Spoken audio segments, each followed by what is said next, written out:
नमस्कार, जोहार। नया सवेरा कार्यक्रम में आप सभी दर्शकों का स्वागत है, जहां हम बात करते हैं उग्रवादियों के द्वारा जो अंधकार फैलाए गए हैं उसे दूर करने की। जी हां, हमारे देश में उग्रवाद पिछले 50 साल से ऊपर से पनप रहा है, जिसे केंद्र की सरकार हो या राज्य की सरकार हो, खत्म करने की कोशिश में है।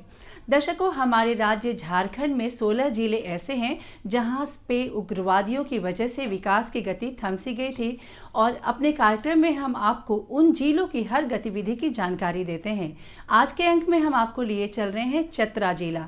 चतरा जिला कहते हैं कि अति प्रभावित उग्रवादी क्षेत्र है। वहाँ पे सरकार कस्तूरबा गांधी विद्यालय चला रही है और वहाँ पे अभियान चलाया जा रहा है, बेटी बचाओ बेटी पढ़ाओ। दर्शकों, हमारे देश में अजीब विडंबना है। एक जगह हम कन्या का पूजन करते हैं, वहीं पे कन्या की हत्या भी करते हैं, भ्रूण हत्या करते हैं, जो वाकई में एक बहुत ही बड़ा सवाल है और इसे हमें ख़त्म करना ही चाहिए। और इसी बात को मद्देनज़र रखते हुए सरकार विभिन्न तरह की योजना चला रही है, जिसमें एक कस्तूरबा गांधी विद्यालय भी है।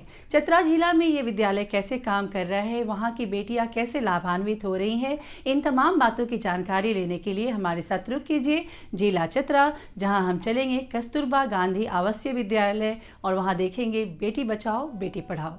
बेटी बचाओ बेटी पढ़ाओ को सफल बनाने के लिए झारखंड राज्य के चतरा जिले में संचालित हो रहे कस्तूरबा गांधी आवासीय विद्यालय में छात्राओं की सफलता को देखकर इस योजना का अनुभव किया जा सकता है। जोहार दर्शकों, नया सवेरा के इस नए अंक में मैं सागर आप सभी दर्शकों का स्वागत करता हूं। दर्शकों, आज हम आ पहुंचे हैं चतरा के कस्तूरबा गांधी आवासीय विद्यालय में। जैसा कि हम जानते हैं, चतरा एक नक्सल प्रभावित क्षेत्र हुआ करता था, पर आज प्रशासन और सरकार की मदद के द्वारा यहाँ विकास कार्य हो पा रहा है। पहले यहाँ के बच्चे पढ़ लिख नहीं पाते थे, पढ़ने में बाधाएं उत्पन्न होती थी, पर आज सरकार के मदद से यहाँ बच्चे पढ़ लिख पा रहे हैं। बेटी बचाओ बेटी पढ़ाओ अभियान के तहत यहाँ बच्चियाँ किस तरीके से पढ़ पा रही हैं, आइए हम उनसे बातचीत करते हैं। लड़कियों के पढ़ना इसलिए ज़रूरी है क्योंकि आगे जाकर बहुत कुछ आजकल के युग में लड़की लोग ही बहुत जगह सब चीज़ कर रही है, और लड़कियों की शिक्षा रहना बहुत ज़रूरी है, क्योंकि लड़कियों के साथ बहुत सारा अन्याय किया जाता है। जैसे में बाल विवाह कर दिया जाता है तो वो पढ़ नहीं पाती है, उसके साथ बाल विवाह होने के कारण उसको भी प्रॉब्लम होता है, उसको बच्चों को भी प्रॉब्लम होता है। इसलिए लड़कियों के पढ़ना अनिवार्य है। लड़कियों के पढ़ना इसलिए अनिवार्य है क्योंकि माँ बाप लोग सोचते हैं कि बच्चों को पढ़ाएंगे, तो पढ़ना इसलिए अनिवार्य है क्योंकि पढ़ाएंगे तो फिर अच्छा शिक्षित रहेगी। और सब प्रधानमंत्री हर एक लोग को कहना है कि बेटी पढ़ाओ बेटी बचाओ। लड़कियों के बचाने से समाज में बहुत फायदा हो रहा है, क्योंकि लड़की सारा चीज़ कर रही है और बहुत जानकारी लड़की लोग ही आजकल दे रही है। बेटी बचाओ बेटी पढ़ाओ योजना से पूरे जीवन काल में शिशु लिंग अनुपात में कमी को रोकने में मदद मिलेगी। महिलाओं के सशक्तिकरण से जुड़े मुद्दों का भी यह एक बेहतर समाधान है। यह योजना 3 मंत्रालयों द्वारा कार्यान्वित की जा रही है। जबे जीवा मैया गे सहर बजरिया, जबे जीवो मैया गे सहर बजरिया, हमरा कीन दी हो हमरा कीन दी हो मैया कॉपी कलमिया कीन दी हो मैया कॉपी कलमिया कीन दी हो। रजुआ पढ़ले मैया पढ़ले मनीषवा, रजुआ पढ़ले मैया पढ़ले मनीषवा, पढ़ी लिखी बनी गेले देशे के पुलिसवा, पढ़ी लिखी बनी गेले देशे के पुलिसवा। घूमी लेलक मैया गे सहर बजरिया, घूमी लेलक मैया गे देशवा विदेशवा, हमरा कीन दी हो कीन दी हो मैया कॉपी कलमिया कीन दी हो मैया कॉपी कलमिया कीन दी हो। आई गेलो अब गे मैया कंप्यूटर के युग गे, अनपढ़ रहे के करब नहीं भूल गे।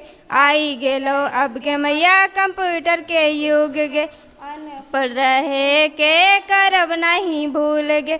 कमाई लेबै मैया गे रुपया 100 रुपया, कमाई लेबै मैया गे रुपया 100 रुपया।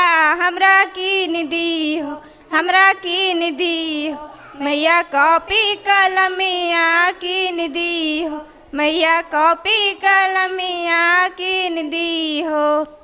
हमहू पढ़ब मैया होवे होशियार गे, सुख से कटतै मैया जिंदगी हमार गे। हमहू पढ़ब मैया होवे होशियार गे, सुख से कटतै मैया जिंदगी हमार गे। कमाई लेबै मैया गे कमाई लेबै मैया गे रुपया 100 रुपया। हमरा कीन दीहो, हमरा कीन दीहो मैया कॉपी कलमिया कीन दीहो, मैया कॉपी कलमिया कीन दीहो। Thank you. इसके अलावा बुनियादी स्तर पर लोगों को प्रशिक्षण देकर और संवेदनशील बनाकर योजना को धरातल पर उतारना है। इसके लिए जागरूकता भी बेहद जरूरी है। बच्चों के लिए, बच्चे तो जिनके माँ बाप गरीब है उनके लिए सारे फैसिलिटी स्कूल में किया जा रहा है, ताकि बच्चे कोई भी अनाथ हो, गरीब हो, जिसके माँ बाप नहीं है या एकल परिवार है, बहुत सारी बेटियां हैं, तो उसके पढ़ाने के लिए सरकार बहुत सारी सुविधाएं दे रही है। उनके लिए सुकन्या योजना चलाया जाता है, सावित्रीबाई फुलेबाई योजना चलाया जा रहा है, ताकि उसको अगर स्कूल तक मिनिमम पढ़ाई कर भी लिए उसको एक मुफ्त राशि दी जाती है, ताकि वो आगे चल के भी अपना पढ़ाई जारी रख सके। कम से कम वो ग्रेजुएट ज़रूर से ज़रूर हो, ताकि वो अपने सोचने समझने की क्षमता डेवलप हो जाए, उसमें कुछ करने की क्षमता डेवलप हो जाए। इसलिए सरकार हर साल 5,000 तो 18 साल होते होते उन लोगों को 40,000 रुपया दिया जाता है, ताकि वो बच्चा अपनी ज़रूरत की पूरा कर सके और वो आगे अपना पढ़ाई जारी रखे और अपने फ्यूचर को भी बेटर करने का कोशिश करेंगे। देखिए, बेटी नहीं रहेंगी तो दुनिया कहाँ से बढ़ेगी। बेटी तो आज एक बेटी तो एक घर नहीं, 2-2 घर की जिम्मेवारी संभालती है। एक तो अपने मम्मी पापा की जिम्मेवारी संभालती है, दूसरे अपने ससुराल की, उसके बाद तो पूरे ऑल समाज को भी बेटी ही संभाल रही है। वो तो अपने परिवार को शिक्षित कर रही है, ताकि मेरा भी जनरेशन अच्छा पढ़ा लिखा हो, आगे बढ़े, उसके टाइप बने। ये सब संस्कार माँ ही देती है बेटी लोग को। मैं भी एक गरीब की ही बेटी हूँ और मैं बहुत मुश्किल से इतना दूर पढ़ाई की हूँ, और मेरे घर में अगल बगल के लोग में मेरे से बहुत उम्मीदें थी कि ये बच्ची इतनी तेज़ है, आज तक कभी जॉब क्यों नहीं कर रही है। हमें बार बार पूछा जाता था कि जॉब लगा, तो मैं बोलती नहीं, ट्राई कर रही हूँ, हो जाएगा। तो जब लगा, तो अभी जब घर जाते हैं हम, तो लोगों को कहता है हाँ वो स्कूल की, वो उस स्कूल की प्रिंसिपल है जो आज मुख्यमंत्री इसको एक्सेलेंट स्कूल बनाएगा। और मुझे गर्व होता है कि हम CM स्कूल ऑफ एक्सेलेंस की HM हूँ, और अभी मेरे आस पड़ोस जितने भी हैं मुझे बहुत ज़्यादा रिस्पेक्ट देते हैं कि ये इतने मेहनत करके, इतने कठिन परिश्रम करके इतना पढ़ी। मैं तो 10 से ही ट्यूशन पढ़ा के इतना पढ़ाई की हूँ, और सारे प्रेरित होते हैं कि ये मैम जब अगर आगे बढ़ सकती है, क्यों ना हम भी ऐसा आगे कर सके। ये मेरे से प्रेरित होते हैं लोग। सामुदायिक एकजुटता के माध्यम से लोगों की सोच को बदलने पर जोर दिया जा रहा है। बेटी बचाओ बेटी पढ़ाओ योजना की शुरुआत के बाद लगभग सभी राज्यों में यह सफलता से चलाया जा रहा है। जिला स्तर के कर्मचारियों तथा फ्रंट लाइन की क्षमता को और बढ़ाने के लिए प्रशिक्षकों के लिए क्षमता निर्माण कार्यक्रम चलाए जा रहे हैं, उन्हें प्रशिक्षण दिया जा रहा है। बेशक जब सामाजिक अभिकल्पना की बात करते हैं तो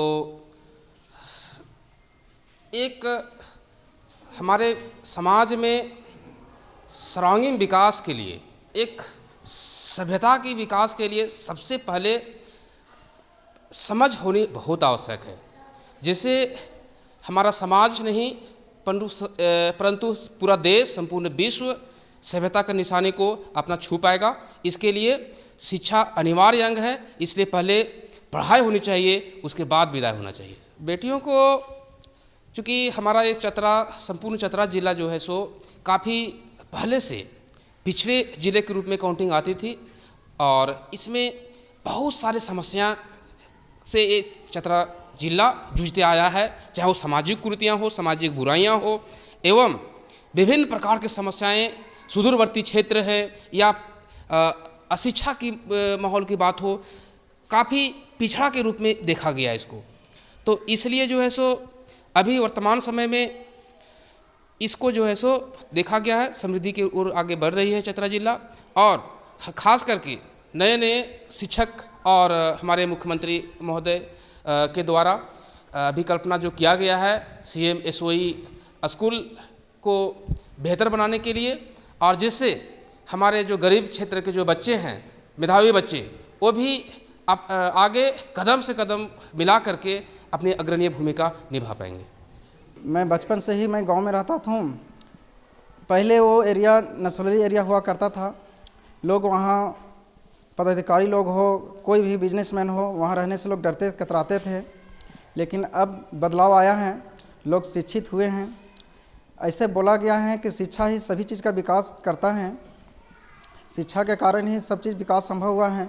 लोग शिक्षित हुए हैं, लोग अपना बाल बच्चा को पढ़ाना शुरू किए हैं।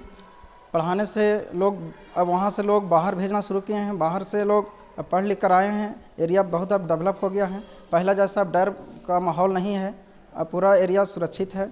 अब लोग बहुत लोग विकास देख रहा है वहाँ और विकास अब अग्रसर भी है। मैं उस युवाओं को ये शिक्षा देना चाहता हूँ, अपना तरफ से राय देना चाहता हूँ कि लोग समाज के सुधारक के रूप में काम करें। समाज में जो बढ़िया लोग हैं उसको साथ आवें और लोग को बढ़िया करने का कोशिश करें। दर्शकों, ये कहना गलत नहीं होगा कि बेटियां हैं तभी संसार चल रहा है। अगर बेटियां नहीं होंगी तो संसार थम जाएगा, क्योंकि संसार को जन्म देने वाली बेटियां ही हैं। लेकिन कुछ लोगों की धारणा बिल्कुल गलत है और इसी धारणा को दूर करने के लिए सरकार ये योजना चला रही है, बेटी बचाओ बेटी पढ़ाओ। सरकार विभिन्न तरह की योजना चला रही है और अपने कार्यक्रम के माध्यम से हम आपको उस योजनाओं की जानकारी देते हैं। इस योजनाओं के तहत लोगों का आर्थिक विकास होता है, सामाजिक विकास होता है, बौद्धिक विकास होता है, लोगों को स्वास्थ्य का लाभ दिया जाता है, शिक्षा का लाभ दिया जाता है। तो अभी हम आपको दिखाएंगे सरकार के द्वारा चलाई जा रही विभिन्न तरह की योजनाओं पे खास रिपोर्ट। केंद्र एवं राज्य सरकार की विभिन्न विकास योजनाओं से चतरा जिला के कान्हाचट्टी प्रखंड के ग्रामीण लाभान्वित हो रहे हैं। आपको बता दें कि केंद्र एवं राज्य सरकार द्वारा देश के किसानों, युवाओं, श्रमिकों, महिलाओं, बुजुर्गों एवं बच्चों के लिए विभिन्न प्रकार की कल्याणकारी योजनाएं संचालित की जाती हैं। इन योजनाओं के माध्यम से उन्हें लाभान्वित कर उनका सर्वांगीण विकास और उत्थान किया जाता है। जोहार, मैं संदीप और कार्यक्रम नया सवेरा में आप सबों का स्वागत है। जैसा कि आप जानते हैं, नया सवेरा कार्यक्रम में सरकार की विकास योजनाओं के माध्यम से क्षेत्र का विकास किस तरीके से होता है, उन सारी विषयों की जानकारी हम आप तक पहुंचाने का कार्य करते हैं।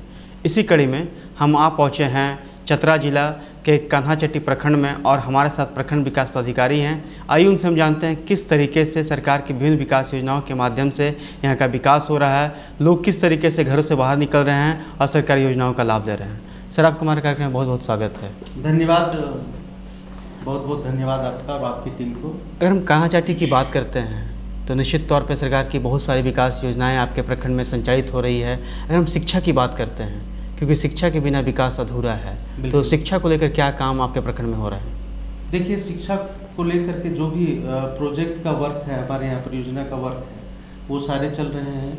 मिड डे मील जो मध्याह्न भोजन है वो भी चलाए जा रहे हैं। हमारे यहाँ बालिकाओं की विशेष शिक्षा के लिए एक झारखंड बालिका आवासीय विद्यालय है, उसका भी नया भवन अभी संजोग से 3 महीना पहले ही उद्घाटन हुआ और शिफ्ट किया गया है। बाकी स्कूलों में भी अभी जो नया आप लोग को मालूम होगा कि सरकार का एक रेल प्रोजेक्ट है, जो स्कूलों में हमारे यहाँ शनिवार को उनका एक विशेष एग्ज़ाम लिया जाता है बच्चों को और उनका परीक्षण किया जाता है कि बच्चों में क्या ग्रहण करने की क्षमता जो है उनका विकास कैसे हो रहा है। और जो भी है विद्यालय की योजनाएं वो हमारे यहाँ चल रही है, जुड़ रहे हैं। जी बिल्कुल, बच्चे जो है अभी ड्रॉप आउट की समस्या अभी पूर्व की भांति नहीं है। अभी मैं बता सकता हूँ कि हमारा जो सुदूरवर्ती क्षेत्र है जो बिहार का बॉर्डर बाराचट्टी क्षेत्र में पड़ता है, वहाँ के बच्चे भी जो काफ़ी दूरवर्ती क्षेत्र माना जाता है। कल मैंने स्कूल का भ्रमण कर रहा था बूथ वेरिफिकेशन के दौरान, तो मैंने देखा कि वहाँ के बच्चे भी बढ़िया से आ रहे हैं और एजुकेशन के प्रति उनका रुझान काफ़ी है, पहले जैसा स्थिति अब नहीं है। आम नागरिकों को कल्याणकारी योजनाओं के तहत आर्थिक सहायता, चिकित्सा की सुविधा, सामाजिक सुरक्षा, कौशल प्रशिक्षण एवं पेंशन तक की सुविधा मुहैया कराई जाती है। यह सभी सुविधाएं योजना के तहत पात्र लोगों को निःशुल्क दी जाती है। सरकारी योजनाओं की सबसे बड़ी खासियत यह है कि लगभग सभी योजनाएं ऑनलाइन हैं और इनके आवेदन करने की प्रक्रिया भी ऑनलाइन संचालित की जाती है।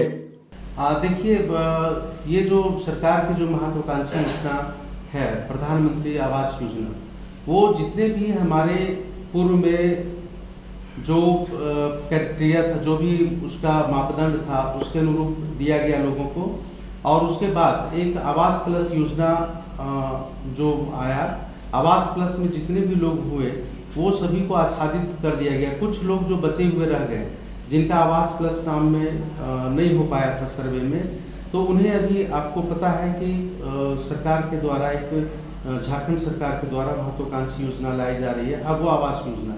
तो उसके बारे में भी हम लोग को मिला, जो कि छूटे हुए हैं, वंचित लोग हैं, उनको भी आवास मुहैया कराया जाए। तो आवास प्लस के तहत और प्रधानमंत्री आवास योजना और अभी जो छूटे हुए लोगों को, उन सबों को भी आवास उपलब्ध कराने की व्यवस्था की जा रही है। इसमें जितनी भी जो है ग्राम विकास से संबंधित, आपका हमारा देश और हमारा राज्य और ये ब्लॉक भी हमारा कृषि प्रधान है, ये सभी जानते हैं। तो मनरेगा से सिंचाई से संबंधित कूप की योजना हो गई, या डोभा हो गया, डोभा में लोग कुछ मछली पालन भी कई जगहों पे कर रहे हैं, और उसके अलावा तालाब का गहरीकरण है। तो सिंचाई सुविधा के लिए लोगों का हुआ है, रोजगार भी मिला है। एक और मैं बताऊंगा कि मनरेगा के तहत एक दीदी बाड़ी स्कीम लाई गई है सरकार के द्वारा। दीदी बाड़ी स्कीम का मतलब ये हुआ कि वो जितने भी हमारी महिलाएं हैं, महिलाओं को जोड़ने के लिए, उनका अगर 2 डिसमिल जमीन है, 4 डिसमिल जमीन है, तो उनको अपने खेत में, अपने बाड़ी में काम भी करना है, और उनका उसके एवज में मजदूरी भी मिलेगा। उसके अलावा उसमें जो खाद और बीज लग रहा है वो JSLPS के माध्यम से उपलब्ध कराया जा रहा है।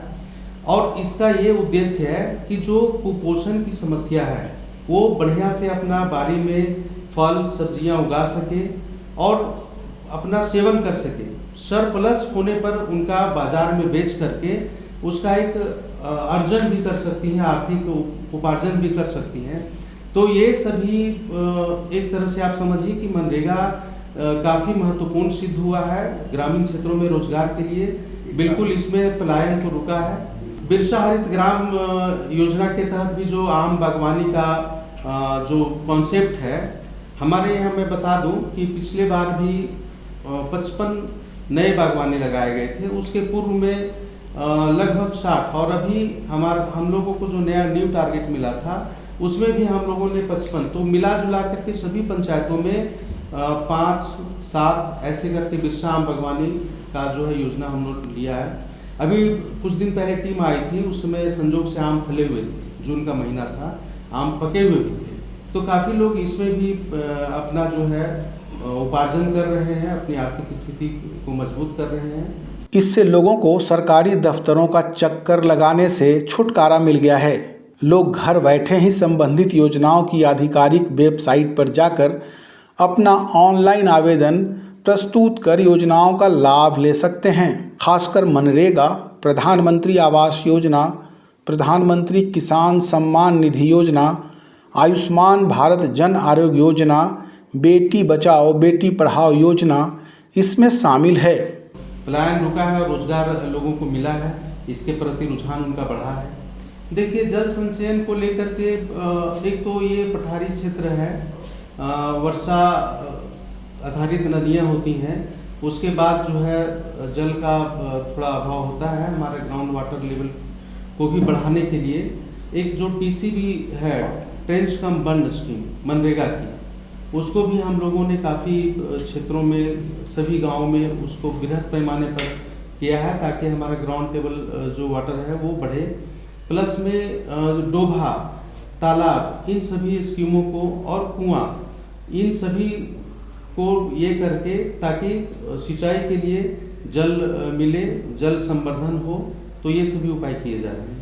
स्वास्थ्य के क्षेत्र में हमारे यहाँ मैं बता दूं कि 5 स्वास्थ्य उपकेंद्र हैं और एक जो प्राथमिक स्वास्थ्य केंद्र है जो कानाचट्टी मुख्य रूप से हमारा ब्लॉक हेडक्वार्टर में है। तो पहले से लोगों को ज़्यादा स्वास्थ्य सुविधाएं मिल रही हैं। हम लोग प्रयास करते हैं कि उसका रेगुलर मॉनिटरिंग हो, रेगुलर जो है जो दवा सरकार द्वारा दी जाती है उसका लोगों को लाभ मिले। और मैं एक चीज़ बता देता हूँ कि हम लोग हर पंचायत में हर महीने में एक उसका एक लोकल लेवल पे, ग्राम स्तर पे स्वास्थ्य जांच शिविर का आयोजन हो, उसका हम लोग एक फॉलोअप करते हैं और उसको कंटिन्यू हम लोग इसको बनाए रखते हैं ताकि लोगों को चिकित्सा सुविधा मिल सके, कोई वंचित ना रहे। मैं इसके लिए मैं बताऊं कि ये जो महिला सशक्तिकरण और महिला स्वरोजगार की बात है, तो इसमें JSLPS की जो है, पहले जो NRLM होता था हमारा, अभी JSLPS के माध्यम से मेरे प्रखंड में 890 स्वयं सहायता ग्रुप चल रहे हैं और ये ग्राउंड लेवल पे काफ़ी अच्छा कर रहे हैं। तो दर्शकों, आज के अंक में हमने देखा बेटी बचाओ बेटी पढ़ाओ जो कस्तूरबा गांधी विद्यालय में चल रहा है, जो चतरा जिला में आता है, और वहां की बेटियां कैसे लाभान्वित हो रही हैं। साथ ही साथ हमने आपको जानकारी दी विभिन्न तरह की योजनाओं के बारे में जो केंद्र सरकार, राज्य सरकार चला रही है। हमें पूरी उम्मीद है कि आप इस योजनाओं का लाभ जरूर उठाएंगे और अपने जीवन में नया सवेरा का उदय जरूर करेंगे। अब वक्त हो चला है कि हम आपसे इजाज़त लें। चलते चलते आप सभी से गुजारिश है कि आपके समक्ष कभी भी कोई व्यक्ति ऐसा खड़ा हो और आपको अगर शक हो कि ये व्यक्ति मुख्य धारा से भटका हुआ है या फिर मुख्य धारा से भटकने वाला है, तो आप उसे समझाएं कि वो राह गलत है और वो मुख्य धारा से जुड़े रहें। अगले अंक में फिर होगी अपनी मुलाकात कार्यक्रम नया सवेरा के साथ। तब तक के लिए हमारी पूरी टीम को दीजिए इजाज़त। नमस्कार।